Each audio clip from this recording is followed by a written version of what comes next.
Tim Kaine, we need to replace Robert E. Lee's statue with this politically correct choice. Tim Kaine wants to replace one of the two statues in the Capitol from Virginia with Pocahontas. Liz Warren, where are you? It's obvious that Tim Kaine is trying to be politically correct with his choice. If you could pick two choices for Virginia, would you pick Pocahontas? Tim Kaine replacing Robert E. Lee's statue with Pocahontas. Why wouldn't you think about Pocahontas? We wouldn't even be here. Ay vey, here we go. It's statues now, but next it's our currency, and then who knows if they'll come for something you hold dear. Books? This is maddening. All we can say is we're so happy Tim Kaine didn't make it to vice president. He's a doofus. Does Tim Kaine know that Cherokee Indians fought for the Confederacy? Should we take this down in honor of those brave Cherokee Indians loyal to the Confederacy, 1861 to 1865, commanded by Colonel W.M. H. Thomas?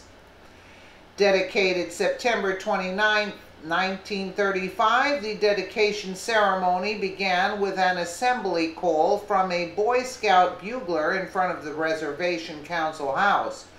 UDC District Director Mrs. Preston Thomas of Asheville introduced the principal speaker, Mrs. E.L. McKee of Silva.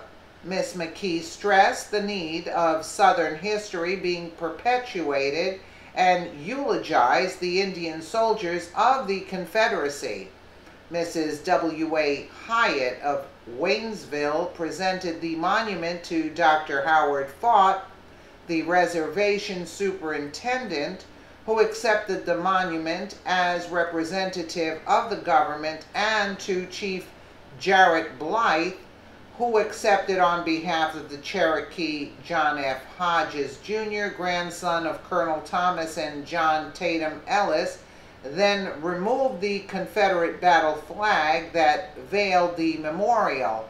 After a salute to the Confederate flag led by Mrs. E.E. McDowell of the Fanny Patton chapter, UDC, the Indians sang America and Beulah Land in their native language. Several hundred were in attendance, North Carolina Confederates. Let's take a quick listen here. In the Capitol in D.C., it's an interesting one. John, you and I know the story.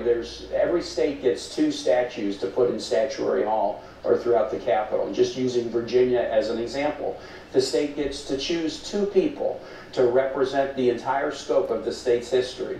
Virginia obviously chose George Washington, the father of the country, but the second choice that was made in 1909 and has never been changed is Robert E. Lee. I think as you look at the scope of Virginia history here in 2017, and if you want there to be two people to really stand for who Virginia is, why wouldn't you think about Pocahontas, who, had she not saved John Smith's life, we wouldn't even be here possibly? Why wouldn't you? Isn't it amazing? Boy, we dodged a bullet with that one. We dodged a bullet. And you know, Hillary picked him specifically because she wanted an idiot as a vice president, so this way she could run rampant around the White House without him even understanding what's going on. He's such an idiot. Boy, we dodged a bullet again. Let me know what you guys think in the comments below, and again, thank you so much for watching.